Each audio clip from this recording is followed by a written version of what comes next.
Voilà.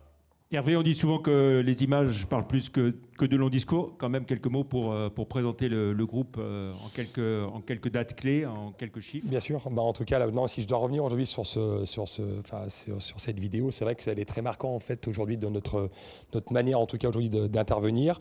On a aujourd'hui bien évidemment beaucoup d'opérations, mais on pourrait aujourd'hui mettre bien évidemment encore beaucoup plus de minutes de vidéo. Mais ce qui est important, je crois que quand on regarde aujourd'hui ces images, on ne peut pas imaginer que ça soit du logement social, voilà, ou du logement intermédiaire. Et c'est vrai que je crois que voilà, c'est un petit peu notre différence. Alors, il faut savoir que nous sommes un acteur privé. Voilà, Lila est composé d'hommes et de femmes, mais on n'est pas une société publique. C'est une société que j'ai créée maintenant il y a 14 ans et que j'ai spécialisée il y a une dizaine d'années dans cet objectif-là de loger des gens et des femmes, des familles dans des logements de qualité. Et c'est vrai que quand je vois ces images, c'est toujours, voilà, c'est une fierté pour moi, mais c'est aussi une fierté collective parce que c'est des hommes et des femmes qui travaillent au quotidien à mes côtés pour réussir justement ce niveau de qualité. Et c'est vrai que c'est intéressant de pouvoir aujourd'hui se dire que voilà, on loge des gens à des moyens modestes, ou en tout cas des revenus modestes, avec aussi des gens qui dans leur vie vont avoir dans leur parcours voilà, un divorce ou un accident de la vie ou même des jeunes qui débutent, voilà, et de se dire voilà, que tous ces gens sont logés dans de bonnes conditions. J'aime bien dire un chiffre, voilà, 14 ans d'activité, nous avons à ce jour aucune procédure sur une de nos résidences, c'est-à-dire que d'un côté, voilà, nos actes et notre savoir-faire est reconnu et voilà, et donc ça me satisfait. Alors, si on essaie de voir quelles sont les clés de la réussite du modèle Alila, justement. Je crois qu'à Lila, avant toute chose, c'est vrai que c'est parti sur un constat qui était assez simple, c'est-à-dire que moi, si je reviens sur mon parcours, j'ai arrêté l'école à 16 ans avec un CAP plomberie, ou plutôt l'école m'a arrêté à 16 ans. Et donc, c'est vrai que j'avais au fond de moi deux passions, si on peut dire ça ainsi, l'entrepreneuriat et l'immobilier. Enfin, je n'ai jamais été salarié de ma vie. D'ailleurs, c'est aujourd'hui une grosse des fois problématique au sein des discussions avec l'ensemble de mes collaborateurs, car c'est vrai que je n'arrive pas malheureusement à me mettre à leur place, parce que voilà, j'ai créé ma première boîte à 18 ans, que j'ai toujours, mais je n'ai pas eu cette problématique et surtout de se dire quels sont les soucis que peut avoir un salarié avec un patron. Mais bon, j'essaie quand même de mettre à leur niveau, j'essaie d'apprendre, voilà, on apprend beaucoup. C'est vrai que je crois que l'avantage d'un autodidacte comme moi, la réussite aujourd'hui de l'entreprise, comme je l'ai dit, c'est des hommes et des femmes, mais c'est surtout aussi avec les rencontres. Moi, j'ai fait des rencontres dans ma vie importantes, voilà, avec des personnes qui m'ont accompagné aujourd'hui pour ce que je suis aujourd'hui. On va dire, elles ont fini mon apprentissage. Vous savez, quand vous arrêtez à 16 ans l'école et que vous montez votre boîte à 18 ans, je ne vais pas vous dire que le projet, c'était de se dire que j'allais vous parler aujourd'hui avec ce micro devant vous. Il y a eu plein d'embûches, il y a eu plein de doutes, il y a eu aussi des remises en question. Mais il y a eu après des rencontres et c'est vrai que voilà, après une belle rencontre qui est mon épouse, mais la deuxième, c'est le logement social. Alors ça vous paraît bizarre, mais en tout cas, c'est le cas. Moi, j'ai toujours rêvé d'être un promoteur, mais vous savez, quand vous n'avez pas d'argent, pas de fonds propres, et que vous n'êtes pas adossé à des banquiers, c'est compliqué. Aujourd'hui, le métier de promoteur est un métier qui est exceptionnel, formidable, mais qui est extrêmement risqué, et qui, voilà, s'il y a des banquiers dans cette salle, qui ne me contrediraient pas pour me dire, voilà, que si vous n'avez pas une assise financière, ça va être compliqué de pouvoir développer. Et donc, c'est vrai que cette rencontre avec le logement social s'est fait un peu par hasard. C'est fait par hasard avec une opération sur Bourg-en-Bresse où je voulais faire en fait des petites maisons en accession. Parce que mon métier du départ, j'étais un artisan promoteur, mais je faisais quelques opérations en accession. Et la mairie de l'époque m'a demandé en fait de réaliser une opération 100% logement social. Je ne connaissais pas le logement social, je ne connaissais pas les acteurs, donc il m'a amené aujourd'hui à travailler avec un client, qui est d'ailleurs toujours mon client à ce jour. Et c'est vrai que, voilà, je suis allé au-delà, en tout cas, des préjugés, parce que c'est vrai que le logement social a toujours été extrêmement mal perçu par la promotion privée. Si je reviens sur le logement social est né en fait d'une loi SRU faite par Lionel Jospin en 2001, qui, avec le monde criant de logements sociaux, a demandé sur chaque opération neuve de pouvoir faire 20% de logements sociaux dans chacune opération qui allait être créée. Et donc les promoteurs dans les années 2000 jusqu'à 2008 marchaient tellement bien. Et souvent, malheureusement, dans notre pays, on a un problème de pédagogie, on amène mal les choses. Et donc, c'est vrai que le monde de l'immobilier et la promotion l'a pris surtout comme une contrainte. Et donc, le monde du logement social était extrêmement mal perçu dans les opérations de promotion. Et c'est vrai que donc j'avais entendu du mal. J'avais entendu voilà, que le logement social, c'était que des problématiques à réaliser, que le logement social, on perdait de l'argent. Vous vous rendez compte, un promoteur qui perd de l'argent, c'est pourtant pas l'image qu'il en a. Mais voilà, il disait que... Voilà, et d'ailleurs, il se battait d'ailleurs en allant voir les villes et les métropoles, ou à l'époque les agglomérations, pour ne pas faire de logement social. Et c'est vrai que cette rencontre a été très intéressante parce que, d'une part, moi, j'ai rencontré quelqu'un qui parlait le même métier que moi. Parce qu'il faut savoir une chose, c'est que mes clients, bailleurs sociaux, le monde HLM, si je suis un peu plus large, sont des bâtisseurs. Ce sont des gens qui bâtissent. Ce sont des gens d'ailleurs qui ont construit et qui ont logé des milliers de personnes parce qu'on avait besoin d'eux dans les périodes critiques. Et c'est vrai qu'ils s'étaient un petit peu maltraités et surtout ils se disaient mais nous on n'a rien demandé car on nous demande d'acheter du logement social. Et c'est vrai que ce qui était intéressant en tout cas dans cette analyse, c'était de se dire que déjà il y avait des clients qui avaient un besoin parce qu'ils voulaient acheter des logements. Ils avaient les moyens. Je crois que vous avez tous vu les dernières semaines avec la loi Elan, où c'est vrai que le gouvernement a tapé assez fort sur le monde HLM parce qu'ils l'ont coupé pratiquement 1,5 milliard sur plusieurs années. Donc c'était un monde qui avait de l'argent et c'était un secteur qui était complètement délaissé par la promotion immobilière. Et vu que j'ai plutôt un parcours atypique et que j'aime pas faire les choses comme les autres, voilà, j'ai dit pourquoi pas éventuellement de se spécialiser dans ce secteur, mais de se spécialiser d'une façon un peu innovante, c'est-à-dire que c'était de dire ensemble, essayons de changer en tout cas l'image du logement social. Et je crois qu'aujourd'hui le logement social n'a pas attendu Hervé Legros ni Adila pour changer d'image, mais en tout cas on y contribue fortement avec les chiffres que je vous dirai tout à l'heure. Mais le logement social aujourd'hui, j'invite n'importe quelle personne aujourd'hui à aller visiter une de nos résidences. Vous ne saurez jamais que c'est du logement social. Le logement social aujourd'hui est un logement innovant, est un logement de qualité, est un logement aujourd'hui où voilà, il fait bon vivre. Et l'image qu'on a pu avoir des bars HLM dans les années 70 ou 80 où les problèmes, ce n'est pas non plus que ça le logement social, ce sont des hommes et des femmes. Ça représente 70% de la population. Avec le logement intermédiaire, on monte pratiquement à 82%. Donc, vous voyez, Alila s'occupe de 82% de la population quand Le Monde et mes confrères s'occupent du reste des 17% restants. Alors, voilà. Justement, Hervé, quels sont les bénéfices de votre modèle de promoteur spécialiste? Vous savez, moi, je crois beaucoup après à la spécialisation, c'est-à-dire que la spécialisation est une de nos forces, mais surtout, moi, quand j'ai mal au genou, je vais voir un spécialiste du genou.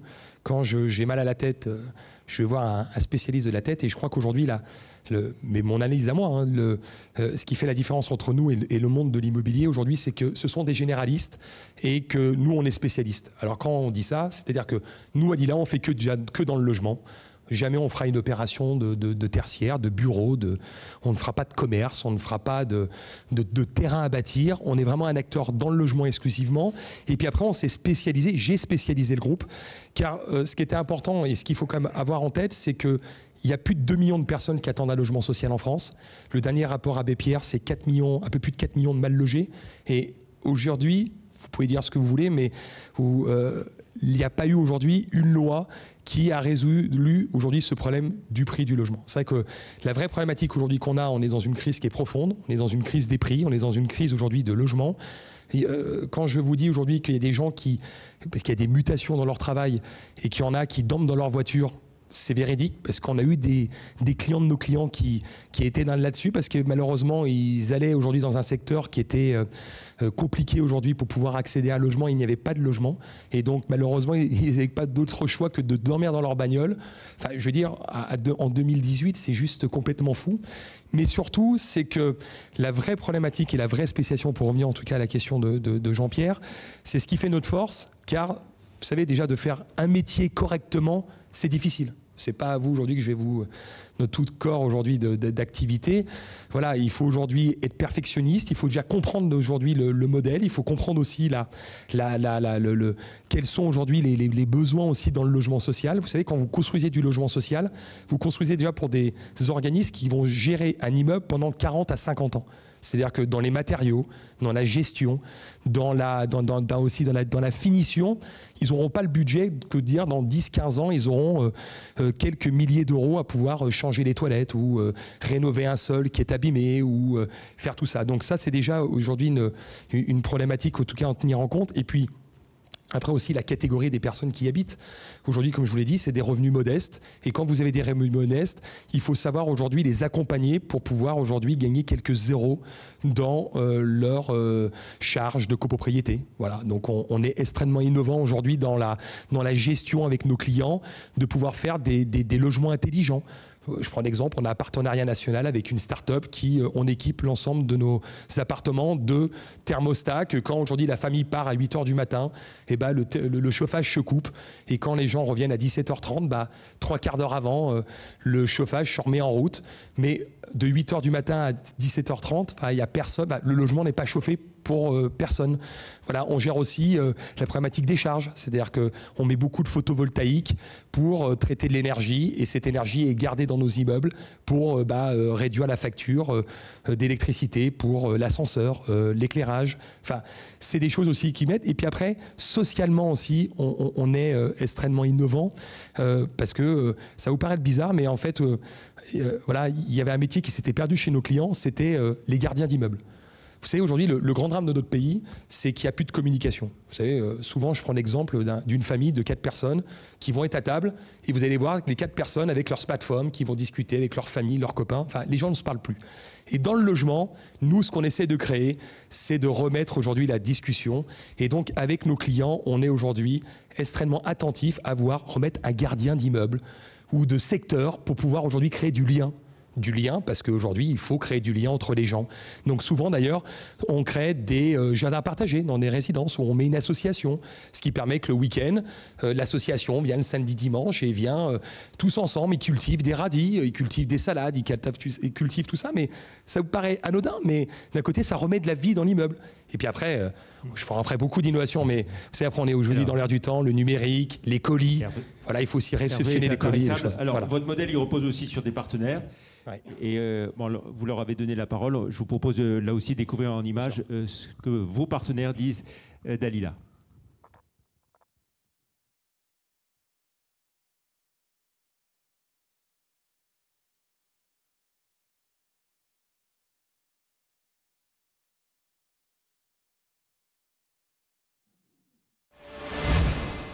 Alila dépoussière effectivement le logement social. Bon, après, je ne veux pas dire que les autres font mal leur boulot, hein, c'est pas ça.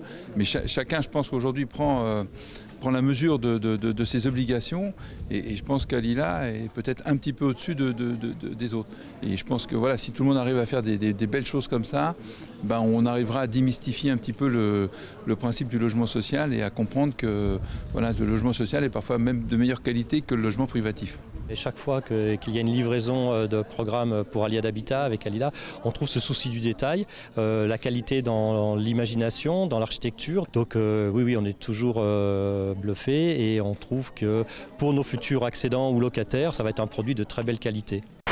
La collaboration s'est très bien passée, on a pu être associés très en amont et donc travailler en amont justement par rapport à notre cahier des charges sur un certain nombre de points et les demandes qu'on a pu formuler ont été toutes prises en compte, donc on peut vraiment se féliciter de ce travail collaboratif. C'était intéressant de travailler avec Alila parce qu'Alila a des équipes qui sont expérimentées, donc c'est intéressant d'avoir un partenariat qui soit sur le long terme. Je suis assez satisfait des relations qu'on a eues avec le promoteur pour construire cette opération de manière vigilante pour sa bonne intégration dans le tissu urbain. Cette résidence, elle est tout simplement très belle. Parce qu'aujourd'hui, ce qu'on attend, c'est que la ville soit agréable à vivre et que les constructions ne sont pas juste fonctionnelles, elles doivent s'intégrer dans la ville. Donc ce qu'on attend, c'est cette qualité.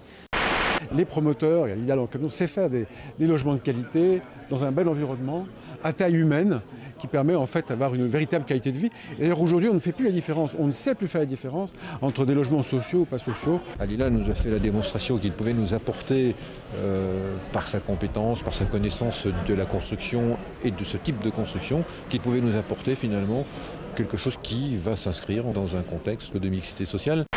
Alila a l'habitude de travailler très en amont les dossiers avec la collectivité et ce qui permet à Lila aujourd'hui de développer des opérations de plus en plus conséquentes sur le territoire de l'agglomération lyonnaise.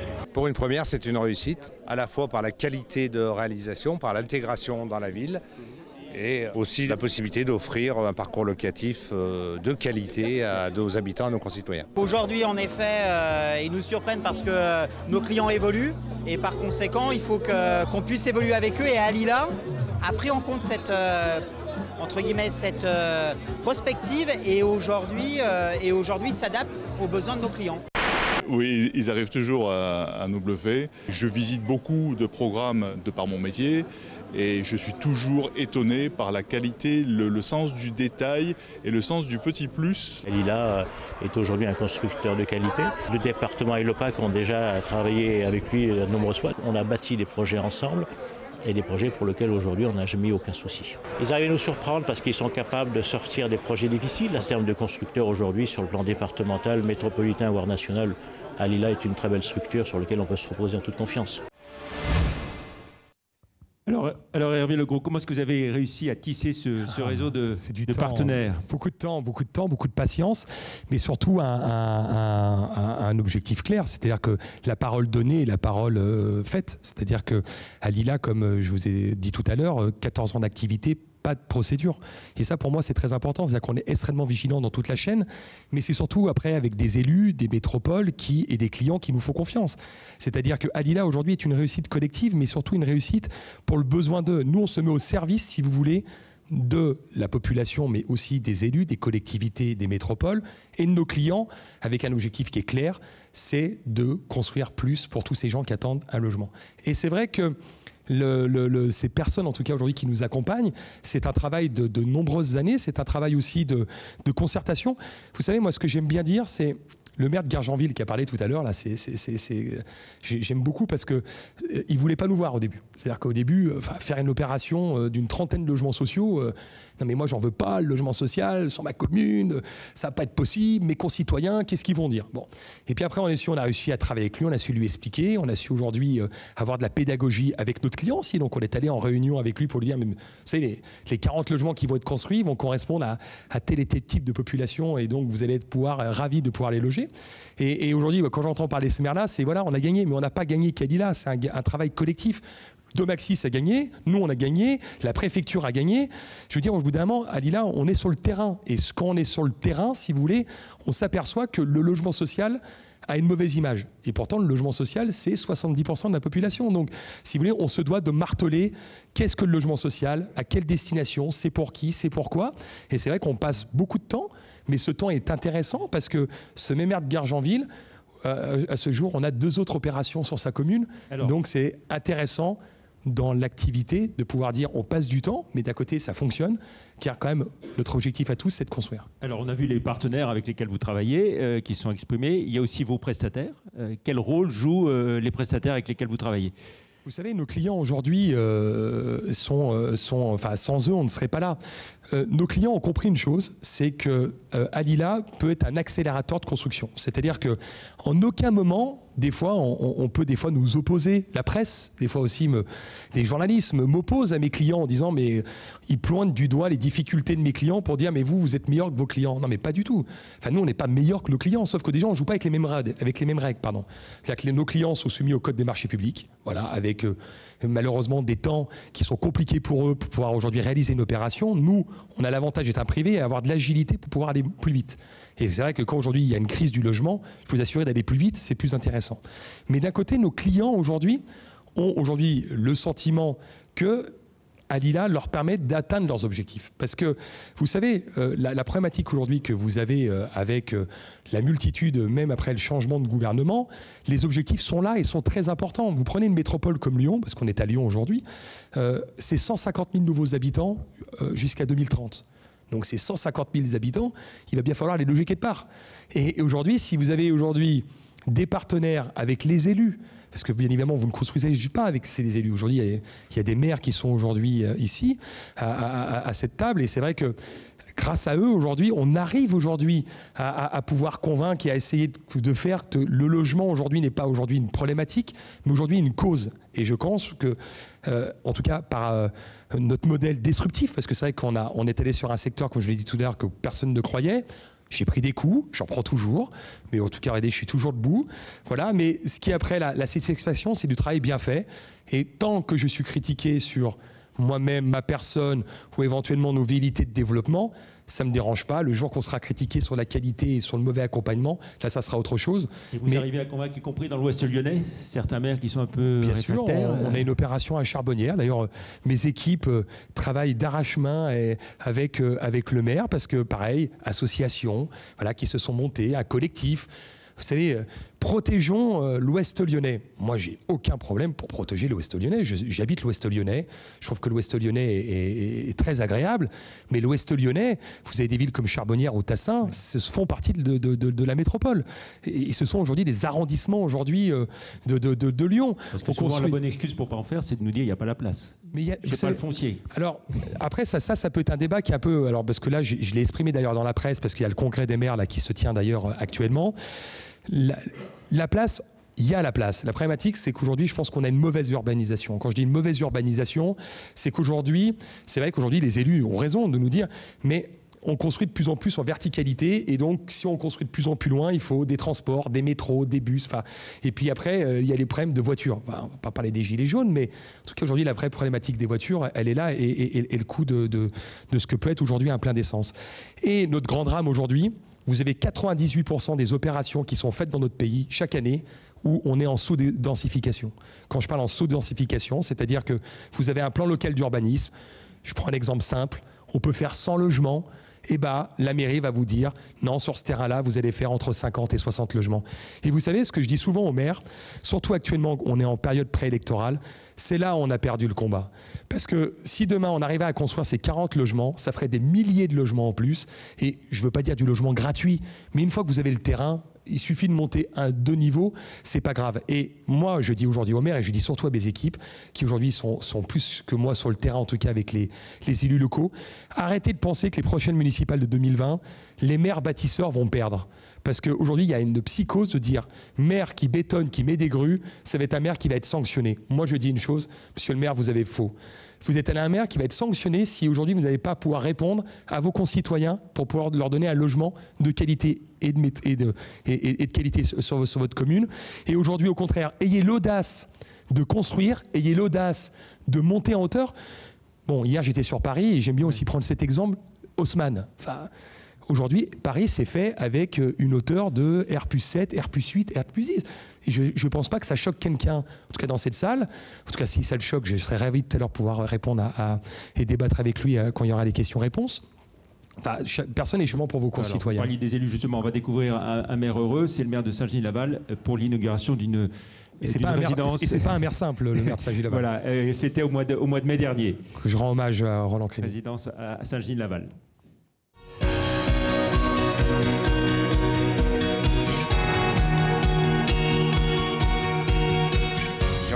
Monsieur le Président, pour une première, c'est une réussite. Le mot social n'est pas un gros mot, mais un gage de qualité. Je crois que le beau doit exister, peut exister aussi dans le logement abordable.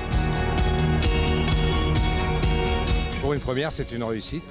Comme je l'ai dit dans mes propos, c'est une réussite à la fois par la qualité de réalisation, par l'intégration dans la ville, et aussi la possibilité d'offrir un parcours locatif de qualité à nos habitants, à nos concitoyens. C'est ce qui est réalisé et donc, comme je l'ai dit tout à l'heure, c'est fidèle à la photo de l'architecte, ce qui est assez rare. Donc je me permets de le souligner. Au Jardin, c'est une résidence qui est à proximité du centre-ville de Saint-Genis-Laval, qui se compose de 2 bâtiments collectifs de 32 logements, en totalité 47, et le reste donc du coup en maisons groupées, dont 9 en PSLA, le reste est en locatif. L'une des spécificités d'Alila qu'on retrouve sur cette résidence, ce sont les espaces verts extérieurs qui sont bien travaillés. Ici, les espaces verts ont été conçus sur la structure, le cheminement, le rythme, la promenade. Tout ce qui est dans la partie centrale et l'arbre en grand sujet. C'est vraiment la touche à Lila de mettre des couleurs, on a mis des revêtements de sol différents, des petites plantes. C'est vraiment un endroit où les gens vont se retrouver, ils vont passer du temps et ça va se reconnaître de toute manière.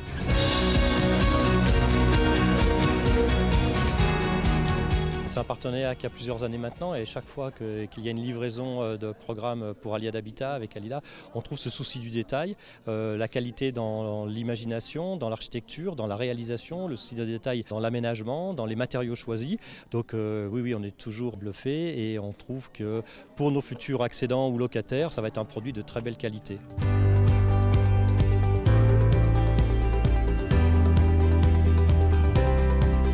C'est notre combat, tous ensemble, de réaliser des logements de qualité à prix maîtrisé. Pour être à ce niveau de qualité, ça demande beaucoup de rigueur, beaucoup d'organisation, mais toujours de garder les fondamentaux de l'entreprise et d'accompagner les organismes sociaux et les métropoles dans la production de logements. Ils ne nous ont pas attendus pour faire du logement social et donc on se doit de les accompagner d'une façon innovante et différente. Et notre seul objectif, c'est de satisfaire nos clients et les concitoyens en tout cas qui vont vivre dans cette résidence.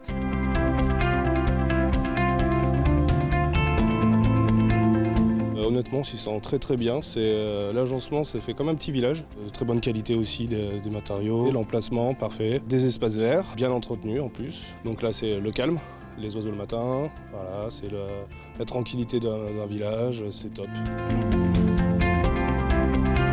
Il a commencé avec la commune, ce partenariat privé-public. Il a commencé au moment où on a discuté du nombre de logements, des implantations, de l'accessibilité, du dépôt de permis de construire. Donc ce partenariat, il a eu lieu très en amont de l'opération et ce qui, à mon avis, en fait sa réussite. Et puis on a été entendu par Alila par rapport à nos exigences.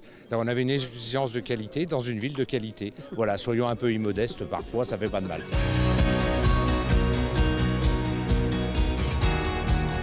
On peut construire en achetant des terrains nous-mêmes, mais on aime bien travailler avec des promoteurs privés.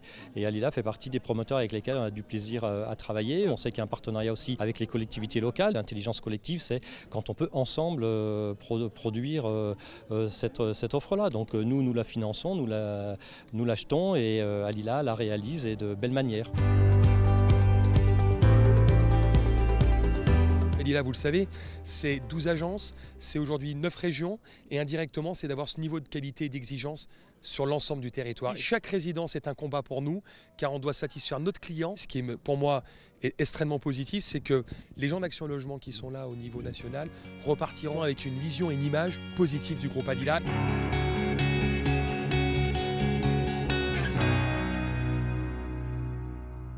Legros, vous avez évoqué ces besoins de logement considérables. On sait qu'il y a une loi qui a été votée récemment, fait voter par le gouvernement au Parlement, la loi Elan. Est-ce que ça va suffire à stimuler la construction ? Moi, je l'ai dit dans la presse. D'ailleurs, on a lancé un manifeste il y a 2 mois.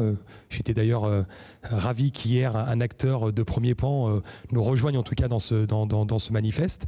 Parce que c'est vrai qu'il y a urgence à construire plus. Ce qu'il faut comprendre une chose, c'est que l'immobilier, ça se gère au niveau local. Comme dans cette vidéo, tout est dit.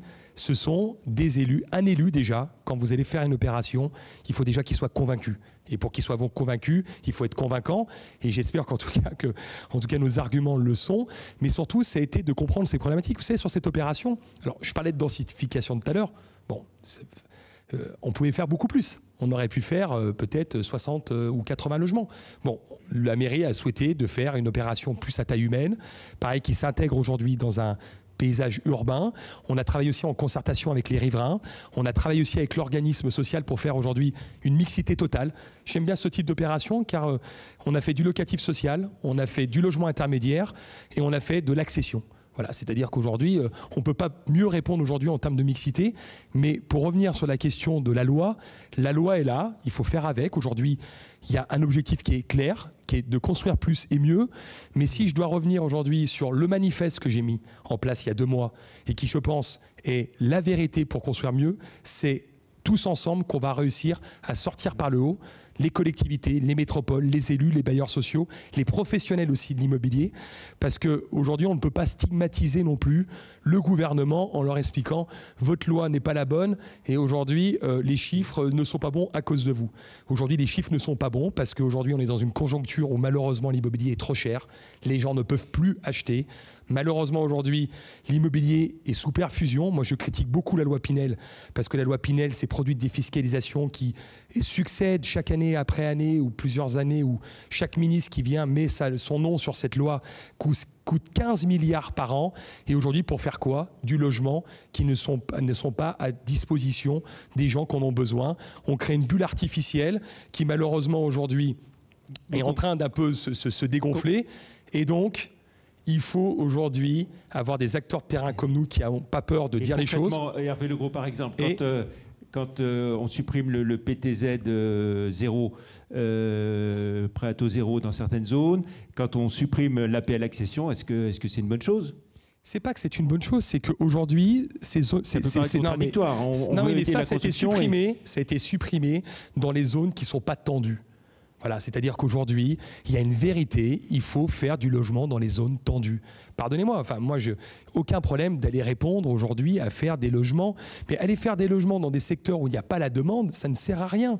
C'est-à-dire qu'au bout d'un moment, souvent on en discute avec les maires ou les collectivités. Vous savez, Adila, c'est 12 agences au niveau national.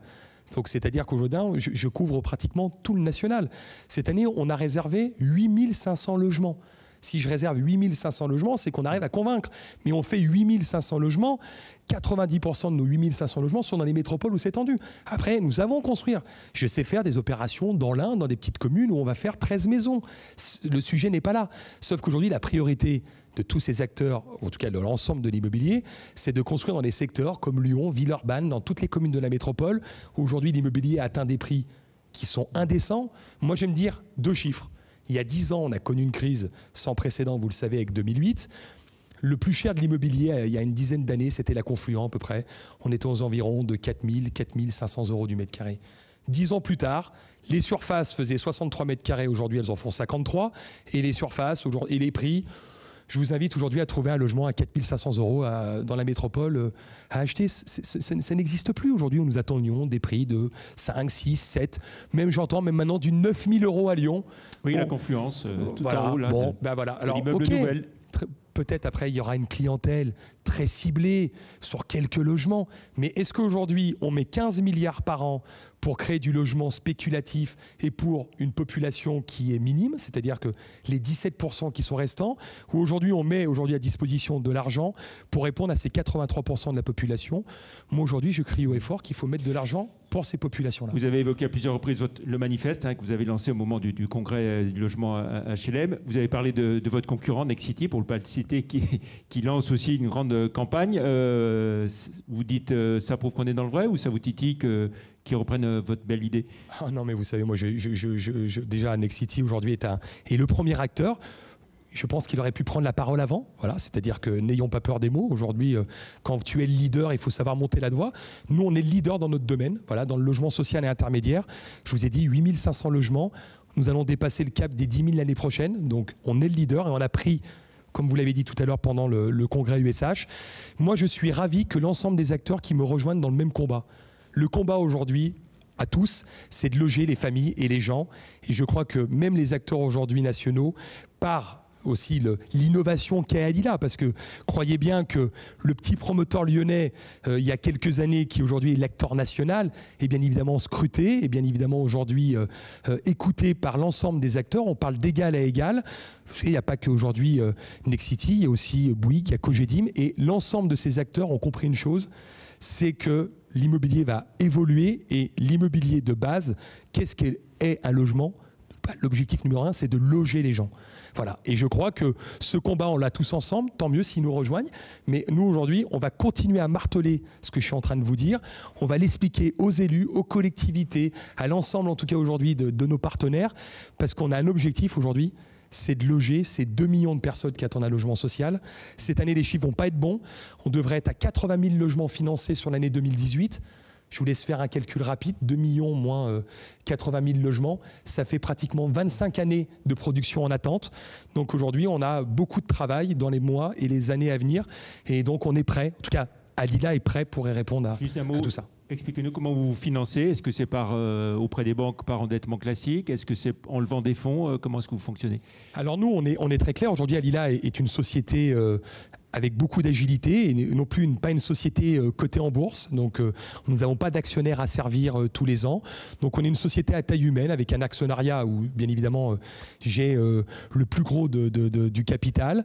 Aujourd'hui on a un accès très simple aujourd'hui au crédit pour la simple et bonne raison, c'est qu'on a un modèle économique où le risque est très faible. Pourquoi ? Parce que quand je vous parle de mes 8500 logements réservés, ça se fait à peu près avec 65 clients. Donc aujourd'hui, le groupe, c'est 125 personnes. Aujourd'hui, ça va être pratiquement 500 millions de chiffre d'affaires sur cette année 2018. 1,5 milliard aujourd'hui de volume d'activité. Et on va continuer à développer, mais quand vous ne prenez pas de risque, vous savez, nos amis et mes partenaires bancaires, forcément, préfèrent accompagner aujourd'hui un acteur comme Alila où il n'y a pas de risque de commercialisation. Donc on a des taux de fonds propres qui sont très faibles, avec une rotation qui sont faibles. Et puis après, n'ayons pas peur de le dire, parce que ce sera peut-être une des questions. Et oui, Alila gagne de l'argent. Et oui, aujourd'hui, on est une entreprise privée. Nous gagnons de l'argent, mais il ne faut pas avoir peur de... On me le reproche souvent de me dire « Alila, vous gagnez de l'argent sur le dos de l'argent public » ou « Alila, vous gagnez de l'argent sur le dos des pauvres » avec des mots complètement surréalistes. Non, aujourd'hui, Alila est une entreprise privée. Il y a 120 personnes. On a 300 partenaires qui travaillent avec nous quotidiennement à nos côtés. Et puis après, c'est la création de l'emploi. Alila, c'est un acteur local avec des agences locales et qui faisons travailler des gens locaux. Cette année, là, à un moment où je vous parle, on a pratiquement aujourd'hui 15 000 personnes aujourd'hui qui travaillent aujourd'hui sur l'ensemble de nos chantiers. Et vous savez, aujourd'hui, le bâtiment, c'est le deuxième employeur de France avec l'artisanat. C'est-à-dire que le bâtiment ne peut pas se permettre aujourd'hui d'avoir un ralentissement, parce que s'il y a un ralentissement, malheureusement, ça va créer du chômage. Et vous savez aujourd'hui toutes les problématiques qu'on a. Donc oui, Alila est un acteur local, est un acteur avec des finances qui sont très saines, et puis aussi un acteur avec beaucoup d'agilité. Alors on a déjà débordé largement par rapport au temps qui était prévu. On va prendre juste 2-3 questions très très vite, et puis on conclura parce que l'heure tourne très vite. Alors voilà. Qui... Oui. Comment ? Ah oui, parce que je n'avais pas fini, oui, parce que je pourrais parler longtemps. Non, aujourd'hui aussi, il faut repenser aussi qu'est-ce qu'aujourd'hui est le besoin des habitants. Vous savez, aujourd'hui, le besoin des habitants n'est plus forcément le même il y a 4-5 ans avec le numérique. Je prends aujourd'hui, vous savez, il y a eu un sondage là, qui a été fait sur quels étaient les besoins des habitants. Alors, ce qui fait un peu peur, c'est la sécurité en numéro 1. Les gens veulent de la sécurité dans leurs immeubles. Et le numéro 2, avec les colis Amazon, c'est la réception de colis. C'est peut-être bête, mais c'est vrai qu'aujourd'hui, les gens ne sont pas forcément chez eux et donc ils veulent aujourd'hui avoir quelqu'un qui réceptionne les colis. Vous savez, après, il y a le coworking, il y a toutes ces choses-là. Parce qu'après, je n'ai pas tout dit quels étaient aujourd'hui les panels d'Alila, mais Alila, c'est l'intergénérationnel, où on mélange les anciens avec les jeunes. On fait des logements aussi handicapés. Voilà, vous savez, les gens qui sont en fauteuil, j'ai vu, monsieur, que vous étiez en fauteuil, et d'ailleurs, avec la loi Elan, qui malheureusement baisse aujourd'hui les logements aujourd'hui sur l'accessibilité, c'est aussi un combat du quotidien. On aime aussi travailler parce qu'aujourd'hui, votre handicap n'est pas forcément le handicap de tout le monde. Et donc aujourd'hui, on fait aujourd'hui du logement sur mesure à chaque type d'handicap. Vous voyez, donc ça, c'est ici très important. On fait aussi des gens aussi sur les personnes âgées.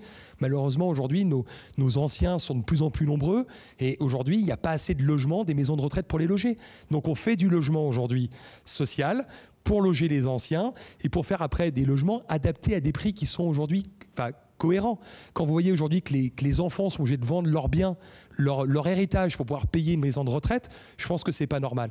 Et puis après, c'est tout après aussi, comme je l'ai dit tout à l'heure, remettre après aussi de la communication et du lien entre les gens. Je crois que ce qui a perdu ces dernières années, c'est voilà, si je reviens sur le gardien d'immeuble, c'est la personne qui va être là, qui va peut-être prendre le café avec monsieur et madame, peut-être qui sera là aussi pour faire un peu de psychologie, va peut-être aussi faire aussi des fois le lien entre les habitants. Il peut y avoir aussi des conflits entre les habitants, donc peut-être aussi remettre aussi ce lien et puis surtout cette communication qui est perdue. Et je crois que c'est le grand drame aujourd'hui de notre ère actuelle, c'est que voilà, on est plus souvent sur nos téléphones que d'aller éventuellement frapper chez les gens. Et d'ailleurs, on le voit aujourd'hui, le logement social est extrêmement innovant dans ce cadre-là, car c'est la réussite après aussi que la résidence vive bien. Et pour qu'elle vive bien, il faut de la communication. Allez, on prend une dernière question. S'il y en a une. Non ? Oui, Roland ?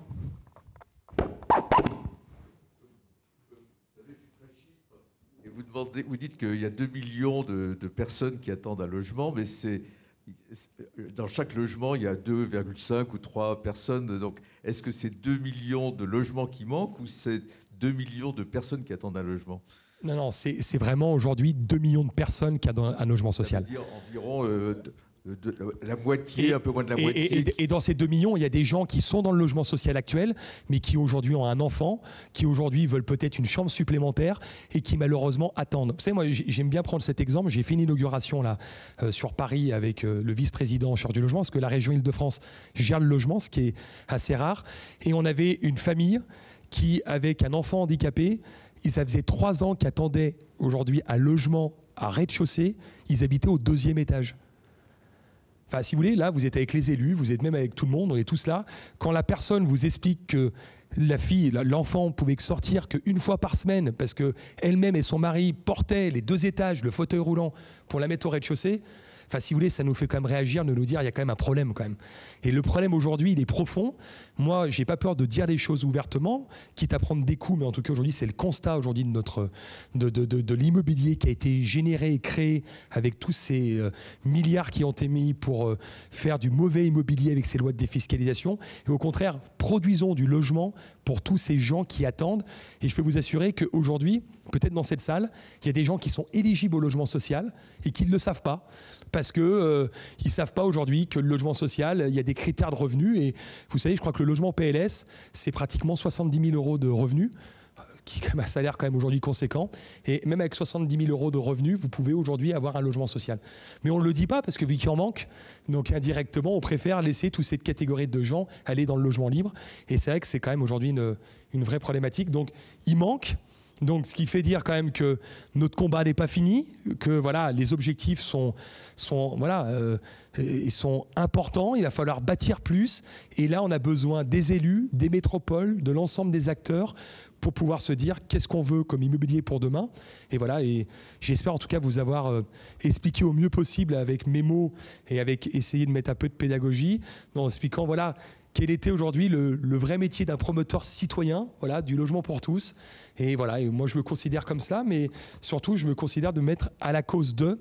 Et voilà, et je pense que voilà, les prochains mois et les prochaines années vont être bénéfiques pour notre groupe, mais aussi vont être bénéfiques à pouvoir résorber cette crise du logement. Merci beaucoup, Merci à vous. Hervé Legros.